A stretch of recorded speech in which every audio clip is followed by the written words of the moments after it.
So Alison, thank you very much for joining us today. Thank you. Now, I believe that there's a big identity shift underway in the whole networking and consumer technology industry. What is that?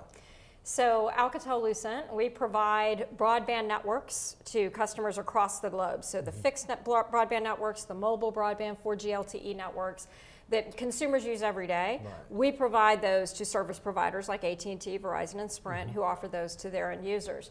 And what's happening is the more and more of a consumer's life that's lived out on these networks, connected to these devices, is fundamentally shaping not only what the network is becoming, but it's also shaping what the user is becoming. Okay. And so what Identity Shift looks at, a book we just published based on research in the US where we talked to more than 5,000 consumers, really tries to understand how behaviors are being shaped by these networks, perceptions are being shaped, what preferences users have, and we try to distill that down into a prescription of sorts for service providers and companies attempting to serve those users. Well, that's interesting. I mean, can you give us some examples of kind of how things are changing, perceptions are changing? Sure. So, I mean, if you think about it, the online world in which we increasingly dwell is very nascent still.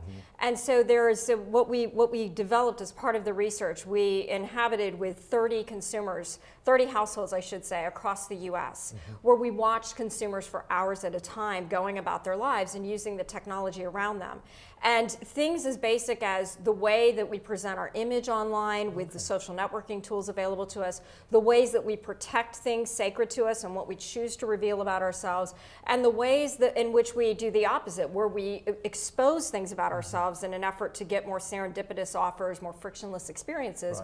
All of that is radically different than, say, it was 5 years ago, before you had the proliferation of broadband networks, before the proliferation of all of these applications that take advantage of what we love to do as consumers. And what does the landscape generally look like to you at the moment? You know, there's a lot of big things that are happening in networking and in technology generally. You know, we've got cloud, HDTV, kind of, you know, this confluence of apps coming from everywhere. Kind of what does that mean to Alcatel and also kind of how you partner with other companies? Sure. So again, we deploy the networks that end users consume every day.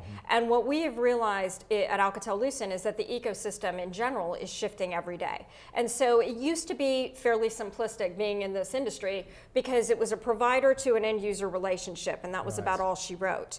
Obviously, the proliferation of apps, the proliferation of broadband introduces new stakeholders in the mix. There's two schools of thought. So you can either reject those stakeholders and attempt to go it alone on your own, trying to protect what you have, or the school of thought that we embrace, you expand the ecosystem and you realize that developers bring something to the table that is a necessary ingredient in the value chain. Service providers bring something to the table as well. How do we build creative value chains where both of those parties can come together and actually create something better and easier for the key constituent in all of this, which is the end user in the mix?